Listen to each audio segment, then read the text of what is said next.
Okay, so for today's class, we'll start with Volterra model.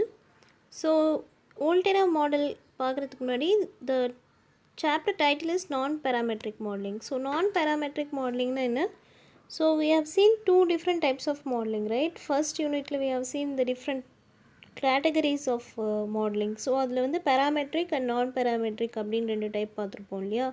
So, parametric அப்படின்னா we'll have some parameters to define the input output characteristics. So input with the output ரெண்டுத்துக்கும் இருக்கிற ரிலேஷனுக்கு will have some parameters. But non-parametric modelingல we won't be defining any parameters. So நடுவில் எந்த parametersமே நம்ம define பண்ண மாட்டோம். It's purely based on how the output is varying with respect to input. So output வந்து inputக்கு ஏற்ற மாதிரி எப்படி மாறுதுன்றது மட்டுமே பேஸ் பண்ணி if you are going to model, then it is called non-parametric modeling. So in non-parametric modeling, in the unit we will see two different types of models. One is Volterra model, another one is Wiener model. So in the lecture we will see about Volterra model. So before going to Volterra model, what is non-parametric modeling? So non-parametric modeling generally we use functional. So functional றது என்னன்னா function of a function. So ஒரு function றது it has some operation, right? So ஒரு mathematically நீங்கள் ஒரு function எப்படி எழுதுவீங்க? Y equal to x of f of x of t அப்படின்னு எழுதுனீங்கன்னா x of t ஓட ஃபங்க்ஷன் தான் f. ஸோ அதே f of x of t அப்படின்னு எழுதணும்னா that's a function of a function. So ஒரு ஃபங்க்ஷனுக்குள்ளே இன்னொரு ஃபங்க்ஷன் ஆப்ரேட் ஆகிட்ருக்கும், அதுதான் வந்து ஃபங்க்ஷனல். ஸோ நவ் ஃபங்க்ஷனல்ன்றது எதுக்குன்னா it's use to mathematically represent the input output transformation. So இன்புட்டும் அவுட்புட்டும் எப்படி வந்து ரிலேட் ஆகுது அப்படின்றது மேத்தமெட்டிக்கலாக எழுதுறதுக்கு தான் ஃபங்க்ஷனல் யூஸ் பண்ணுவோம். அதில் mainly we are focusing on causal system. So signals and சிஸ்டம்ஸில் you have studied types of systems, right? So causal சிஸ்டம்னா என்ன? Causal system will depend only on the present and the past inputs. So இப்போ இருக்கிற input and then ப்ரீவியஸாக இருந்த input ரெண்டுத்தையும் depend ஆகிருந்தால் அதுதான் வந்து காசல் சிஸ்டம். ஸோ ஃபங்க்ஷனல் வந்து அது டிஃபைன் பண்ணுறதுக்கு யூஸ் பண்ணுவோம். So the functional defines the mapping f என்றது தான் functional of the past and the present values of the input signal x of t to the present value of the output signal y of t.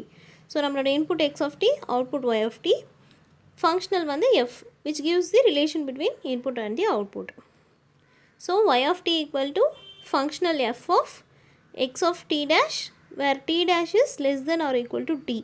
Tன்றது present time, t dashன்றது அதுக்கு முன்னாடி இருந்த previous values. So we are getting a mathematical representation using functional. இதுதான் வந்து non-parametric modeling. So now non-parametric modelingல we have strengths and weaknesses. So இந்த non-parametric modeling ஓட strength என்னென்ன அப்படின்னு பார்த்தோன்னா it simplifies the task. So நம்ம வந்து நடுவில் எந்த பேராமீட்டர்ஸும் டிஃபைன் பண்ணாதனால இது வந்து சிம்பிளாக we can do the modeling. It yields robust model estimates. So மாடலோட பர்ஃபார்மன்ஸ் வந்து ஹை குவாலிட்டியாக ரொம்ப ஸ்ட்ராங்கான ஒரு பர்ஃபார்மன்ஸ் இருக்கிறதுக்கு it will be very useful. And then it facilitates physiological interpretation of the model. So நம்ம physiological modeling பண்ணும்போது we can find out the interpretation of the model. So அதுக்கு இந்த non-parametric modeling ரொம்ப யூஸ்ஃபுல்லாக இருக்கும். And then it can be extended to systems with multiple inputs and outputs. So single input single output system இல்லாமல் multiple input multiple output இருக்கிற சிஸ்டம்க்கும் we can use it. And then extendable to many non-stationary physiological systems. So stationary non-stationary அப்படின்னு ரெண்டு type இருக்குது. So ஸ்டேஷ்னரினா அந்த சிஸ்டமோட properties, அதாவது மீன், standard deviation, variance எல்லாமே வந்து it will be constant over time. Non-stationaryனா அதோட இந்த ஸ்டாட்டிஸ்டிக்ஸ் எல்லாமே it won't be constant over a period of time. அதான் வந்து non-stationary systems. ஸோ இந்த மாதிரி physiological systems எல்லாத்துக்குமே வந்து இந்த non-parametric modeling வந்து it will be very useful. அதுதான் அதோட strength. weakness என்ன அப்படின்னு பார்த்தோன்னா it requires attention to maintain the compactness of the model. So model வந்து காம்பேக்டாக இருக்கிறதுக்கு வந்து we have to give consistent attention. So அது வந்து நம்ம பேராமீட்டர் இல்லாமல் மாடல் பண்ணுறதுனால sometimes it can be bigger also. So அதனால் அது காம்பேக்டாக இருக்கிறதுக்கு வந்து we should give some proper attention to that. And it requires appropriate input output experimental or natural data. So input output வந்து ப்ராப்பராக இருந்தால் மட்டும்தான் வந்து இந்த மாடல் வந்து ஒர்க் ஆகும், இல்லைனா there will be some error. Next it requires derivation of the equivalent parametric or modular model forms. So இதுக்கு வந்து ப்ராப்பரான ஒரு டெரிவேஷன் இருக்கணும் அதோட ஈக்குவலண்ட் பேராமெட்ரிக் இல்லை மாடுலர் மாடல்ஸ்க்கு. So these are the weaknesses of your non parametric modelling. So approaches to non parametric modelling. So ஜென்ரலாக இந்த நான் பேராமெட்ரிக் மாடலிங்க்கு என்னென்ன அப்ரோச்சஸ் இருக்குது அப்படின்னா, first one is Volterra functional expansion. அதுலேயே நிறைய வேரியேஷன்ஸ்லாம் இருக்குது. Second one is orthogonal Wiener series for Gaussian white noise. So Gaussian white noise use பண்ணி we can model using orthogonal Wiener series. So Volterra series Wiener சீரீஸ்னு 2 series இருக்குது. So அந்த 2 சீரீஸில் வச்சு Volterra model and then Wiener model 2 type of approaches we can have for non parametric modelling. So like I said, non-parametric modeling you have Volterra model and Wiener model. So இது ரெண்டு தான் வந்து we'll be discussing in this chapter. First one is Volterra model. So Volterra model, it was first distinguished by Italian mathematician Vito Volterra in the year 1930. So Volterra series என்ற term வந்து எதுக்கு use பண்ணாங்க அப்படின்னா, it is to give a functional expansion of analytic functional representing the input-output relation of any continuous and stable nonlinear system with finite memory. So in the definition வந்து it's very important. So Volterra series வந்து எதுக்கு அப்படின்னா, input output relation of continuous stable nonlinear dynamic system with finite memory. So ஒரு கண்டினியூஸாக ஸ்டேபிளாக இருக்கிற nonlinear dynamic system with finite memory, அதுக்கு வந்து இன்புட் அவுட்புட் ரிலேஷன் எடுத்துகிட்டு வரதுக்கு தான் we are going for Volterra series. So finite memory எதுக்கு மெயினாக வேணும்னா, convergence of the Volterra functional series, அதாவது அந்த சிஸ்டம் ஸ்டேபிளாக இருக்கிறதுக்கு அது கன்வர்ஜென்ட்டாக இருக்கணும். So for that finite memory is very important. Finite memory means it will have only finite number of values. So மெயினாக வோல்டெரா ஃபஸ்ட்டு இந்த சீரீஸை ஸ்டார்ட் பண்ணும்போது he was focused on non-linear mechanics and population dynamics. இந்த ரெண்டுத்துலேயும் தான் வந்து மெயினாக இந்த Volterra சீரீஸை வந்து யூஸ் பண்ணிகிட்டு இருந்தாங்க. அண்ட் தென் லேட்டர் இயர்ஸ் இது வந்து ஒரு ஃபைனைட் டைமென்ஷன்லேருந்து இன்ஃபைனைட் டைமென்ஷனுக்கு எடுத்துகிட்டு போகலாம் அப்படின்னு வோல்டெரா வந்து அதில் ஒர்க் பண்ணிகிட்டு இருக்கும்போது தான் அதோட அப்ளிகேஷனும் எக்ஸ்டெண்ட் ஆச்சு. So if you look here, so Volterra series வந்து எப்படி நம்ம அப்ராக்சிமேட் பண்ணலாம் அப்படின்னா, ஒரு டெய்லர் சீரீஸோட ஜென்ரலைஸ்ட் ஃபார்ம் தான் வோல்டெரா சீரீஸ் அப்படின்னு எடுத்துக்கலாம்.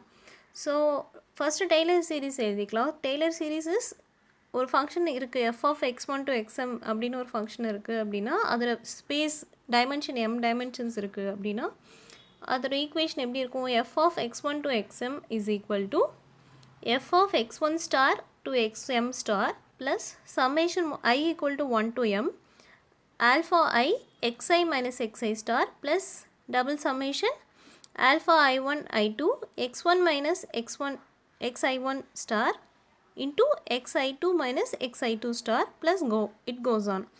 ஸோ இதுதான் வந்து ஒரு மல்டிவேரியட் டெய்லர் சீரீஸ் எக்ஸ்பேன்ஷன். இப்போது இதிலிருந்து வோல்டெரா சீரீஸ் எழுதணும் அப்படின்னா, we are changing x1 to xm அப்படின்ற வெக்டாரை கண்டினியூஸ் ஃபங்க்ஷனாக சேஞ்ச் பண்ணுறோம். ஸோ கண்டினியூஸ் ஃபங்க்ஷன்னா we are denoting it as x of lambda. So அந்த லேம்டான்ற வேரியபிள் எந்த இன்டர்வலில் வேரி ஆகும்னா a to b, இந்த இன்டர்வலில் it will be varying. So இப்போ இதுக்கு ஒரு ஃபங்க்ஷனல் எஃப் அப்படின்னு நம்ம டிஃபைன் பண்ணோம் அப்படின்னா, வோல்டெரா சீரீஸ்னாலே capital F, right? So capital F of X of lambda, X of லேம்டான்றது நம்மளோட continuous function. X of lambda equal to k0 plus integral a to b k1 lambda X lambda into d lambda plus double integral k2 del 1 del 2 sorry lambda 1 lambda 2 X lambda 1 X lambda 2 del lambda 1 and del lambda 2. அதே மாதிரி it goes on. So இது வந்து ஒரு infinite சீரீஸாக போயிட்டுருக்கும். So இதில் k0ன்றது தான் உங்களோட 0th kernel, அதுக்கப்புறம் first order kernel, second order kernel, அந்த மாதிரி. ஸோ kRன்றது தான் வோல்டெரா கர்னல். ஸோ அந்த கேன்றது டிஃபைன்ஸ் தி வோல்டெரா கர்னல். இதில் மல்டிபிள் இன்டெக்ரல்ஸ் இருக்கு இல்லையா, அது எல்லாமே வந்து வோல்டெரா ஃபங்க்ஷனல்ஸ். ஸோ இதுதான் வந்து வோல்டெரா சீரீஸோட expansion. So convergence of the Volterra series. So Volterra series வந்து, I'm sorry the equation is kind of not clear here. Okay, I'll correct it in the PDF. So convergence of the Volterra series for uniformly bounded inputs. இதில் equation வந்து integral 0 to infinity integral kr t1 to tr dt1 to dtr less than or equal to a by b. So where AR is the convergent series of the non-negative scalars. So ஒரு stable causal சிஸ்டமோட output வந்து y of t ன்னு எடுத்துக்கிட்டோன்னா அதோட input signal x of tக்கு Volterra series எழுதுனா you will get like this. So instead of x of lambda we are having it for a stable causal system. So y of t equal to k naught plus integral 0 to infinity k1 t x of t minus tau d tau plus double integral of 0 to infinity k2 tau 1 tau 2 x of t minus tau 1 x of t minus tau 2 d tau 1 d tau 2 and it goes on. So இதுதான் வந்து ஒரு stable causal சிஸ்டம்க்கு output. இதில் important point என்னென்னா எல்லா physiological சிஸ்டமுமே நம்ம வந்து காசல் சிஸ்டம் அப்படின்னு வில் அசியூம். ஸோ இந்த ஈக்குவேஷன் வந்து will mainly use it for modelling our physiological systems. So அந்த டவ் ஐன்றது it varies from 0 to infinity. Next Volterra kernel. So Volterra கர்னல்ன்றது it represents the system specific pattern. So ஒவ்வொரு சிஸ்டமுக்கும் வந்து there will be some specific patterns அதை represent பண்ணுறதுக்கு தான் we are going for Volterra kernel. It is mainly used in the finite time interval mu. So muன்ற time interval தான் we are using the Volterra kernels. Next, Volterra kernels are causal functions. So எல்லா Volterra kernel may they are causal functions. So causal function in the sense it is 0 for negative arguments and it is symmetric with respect to other arguments. So Volterra kernels எல்லாமே causal and it also is symmetric. Next one, it characterizes a system dynamics and forms a hierarchy of nonlinear terms. So nonlinear terms எல்லாமே வந்து there will be some hierarchy in your Volterra kernel. So we'll see it in the next slide and in the hierarchy. So next thing is, so ஒவ்வொரு கர்னலுமே it corresponds to the multiplicity of distinct values of input past and the present. So present இன்புட்டையும் past இன்புட்டையும் multiply பண்ணி will get some values ஒவ்வொரு கர்னல்லையுமே. And then there will be some finite memory. So finite மெமரினா it will have only finite number of values. இதுதான் Volterra கர்னல்ஸோட characteristics. Next will see about zeroth order Volterra kernel. So zeroth ஆர்டர்னா K naught. கேன்றது Volterra kernel, K நாட்ன்றது zeroth order Volterra kernel. அதில் அது என்ன represent பண்ணுது அப்படின்னா இன்புட் ஆப்சண்ட்டாக இருக்கும்போது நம்மளோட அவுட்புட் வேல்யூ என்ன அதுதான் வந்து கே நாட் ரெப்ரசன்ட் பண்ணுது. ஸோ ஒரு ஸ்டேஷ்னரி சிஸ்டமில் கே நாட்ன்றது it will be always constant. But physiological கான்டெக்ஸ்டில் நம்ம ஃபிசியாலஜிக்கல் சிஸ்டம் எடுத்தோம் அப்படின்னா எப்போவுமே வந்து இன்புட் ஜீரோவாக இருக்காது, ரைட்? இது நம்ம வந்து ப்ரீவியஸ் சாப்டர்லையும் டிஸ்கஸ் பண்ணோம். So there will be always some input in your physiological modelling. So அது வந்து ஃபிசியாலஜிக்கல் மாடலிங் நம்ம பண்ணும்போது will assume it as noise or systemic interference அப்படின்னு எடுத்துப்போம். ஸோ இன்புட்னு எடுத்துக்காமல் will consider it as noise or systemic interference. Next first order Volterra kernel. So இதுதான் அந்த ஹைரார்கி. ஸோ வோல்டேரா கர்னலோட ஹைரார்கி என்னென்னா first zeroth order Volterra kernel, next first order Volterra kernel. So first order Volterra kernel is k1 of t which represents the impulse response function. So impulse response will have a short impulse, right? Impulse na at 0 you will have a amplitude and at other values you don't have any inputs, right? So on the impulse response function represent பண்றது first order Volterra kernel. So இது வந்து எதுக்கு அப்படின்னா சின்ன small input signalsல will find linearized behavior. So ஒரு physiological systemல இன்புட்டோட ஆம்ப்ளிடியூட் ஸ்மால் ஆம்ப்ளிடியூட் இருக்குது அப்படின்னா அந்த சிஸ்டம் வந்து it will behave as a linear system. But when the input is large then your system might turn to non linear system. So small input signals எல்லாமே linear அப்படின்னு நம்ம assume பண்ணுறப்போ will represent it using the first order Volterra kernel. Next அடுத்த level of hierarchy second order Volterra kernel which is k2 of t1 t2 which is the lower order non-linear interaction. So first order Volterra kernel is linear, second order Volterra kernel is non-linear which is of lowest order. So இது வந்து ஒரு 2 dimensional pattern வந்து we can represent it in the graph. Next one is higher order system. So higher order system na, it is interaction between two input impulses and it is also a non-linear interaction. So ரெண்டு input impulseக்கு நடுவில் இருக்கிற interaction தான் வந்து higher order systemsல நம்ம வந்து model பண்ணுவோம். It is also a non-linear interaction. So zeroth order, first order, second order and then higher order. So அதில் second orderலேருந்தே நம்ம வந்து non-linear அப்படின்ற assumption தான் we will derive the equations. So அதுக்கு வந்து we have seen one convolution operation here. So இங்கே பார்த்தீங்கன்னா you have an function x of t. So அந்த x of tன்ற இன்புட்டை வந்து நம்ம ரெக்டாங்குலர் பல்ஸாக வந்து ஃபஸ்ட்டு எடுத்துக்கிறோம். ஸோ ரெக்டாங்கிள் பல்ஸ் கண்டினியூஸாக ஒரு சைனசாய்டல் வேவ் ஃபார்ம் இருக்குது. அந்த சைனசாய்டல் வேவ் ஃபார்மை ரெக்டாங்குலர் பல்ஸாக நம்ம வந்து அசியூம் பண்ணிக்கிட்டே வரோம், அப்ராக்சிமேட் பண்ணுறோம். ஸோ அதில் ஒவ்வொரு பல்ஸையும் எடுத்து we are multiplying it with a delayed signal. So you can see del tன்ற இன்டர்வலில் we are taking only one rectangular pulse and then அந்த ரெக்டாங்குலர் பல்ஸ்லேருந்து அதோட ரெஸ்பான்ஸை நம்ம கால்குலேட் பண்ணுறோம். அதோட ரெஸ்பான்ஸ் தான் இங்கே ரைட் சைடில் யூ கேன் சி.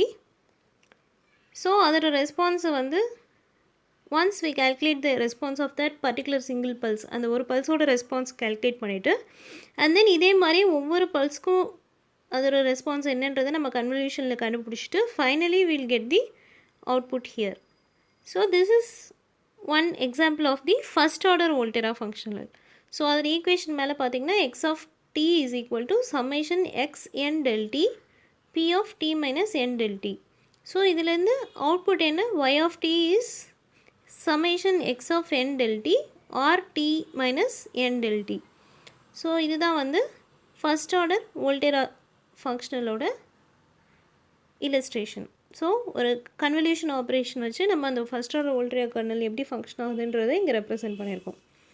நெக்ஸ்ட்டு வோல்டேரா மாடலுக்கு என்னென்ன எக்ஸாம்பிள்ஸ் இருக்குது அப்படின்னு பார்த்தீங்கன்னா you have static non-linear system which is given by the equation y equal to f of x. Second one is LN cascade system. LN means linear non-linear cascade system. அதில் y of t equal to summation r equal to 0 to q alpha r v power r t. இதுலேயும் வந்து வோல்டேரா series வச்சு we can expand the system. Second one is LNM sandwich system.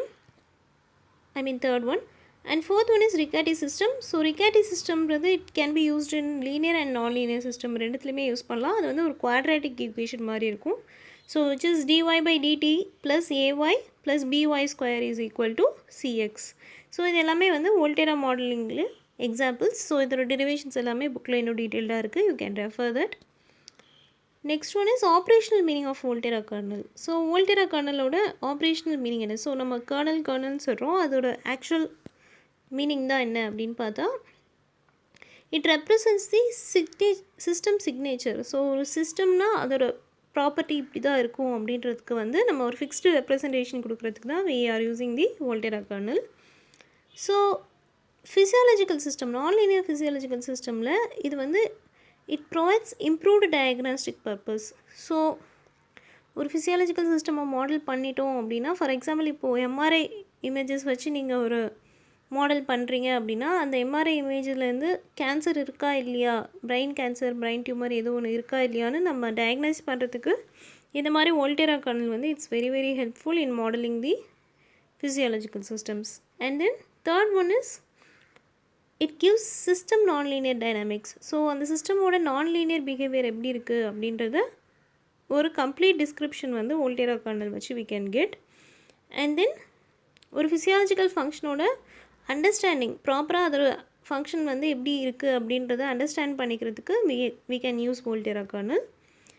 And then previous ஸ்லைடில் we have seen the hierarchy of system non-linearity, right? 0th order, first order, second order, higher order அந்த மாதிரி ஒரு hierarchy வச்சு we can analyze the system. And then it gives a complete and reliable descriptors of the system function. So அந்த சிஸ்டமோட complete information அதோட functioning எல்லாமே வந்து we can find out using Volterra kernel. Next we are seeing some examples. So ஒரு impulse input a into del t இருக்குது அப்படின்னா அதுக்கு output எப்படி இருக்கும்னா y of t equal to, அதாவது வோல்டேரா மாடலில் y of t equal to k0 plus a k1t plus a square k2 t t plus up to a power r kr t up to t. So இது வந்து Volterra model equation for impulse function. இதே ஒரு sinusoidal function எடுத்திங்க அப்படின்னா X of T equal to cos omega naught T இருக்குது அப்படின்னா அதோட second order வோல்டேரா functional எப்படி இருக்கும் அப்படின்னா v2 x of t equal to double integral 0 to infinity k2 tau 1 tau 2 cos omega naught t minus tau 1 cos omega naught t minus tau 2 d tau 1 into d tau 2. So இதில் பார்த்தீங்க அப்படின்னா sinusoidal inputக்கு we are using a second order Volterra functional. Okay, and next one is discrete time Volterra model. So discrete time na continuous time we will convert it into discrete time, right? எப்படி continuous time discrete time மாற்றுவோம், we are going to sample the signal. So sampling na என்ன, ஒரு Nyquist rate will split the signal at a discrete time interval. So Nyquist rate na என்ன, the sampling rate should be twice the maximum frequency, right? So அந்த Nyquist frequencyயில் நம்ம continuous time signal discrete time மாற்றிடுவோம். So அப்படி discrete time systemக்கு நம்ம equation எழுதணும் அப்படின்னா instead of integral we use summation, right? So y of n equal to k0 plus t into summation k1 of m x of n minus m plus t square summation m1 summation m2 k2 m1 m2 x n minus m1 x n minus m2. இதுதான் வந்து discrete time Volterra model. So with this I'll stop with the Volterra kernel discussion. So இதெல்லாமே வந்து you can refer the Marmarellis textbook, and then from the next lecture we can start with the Wiener model.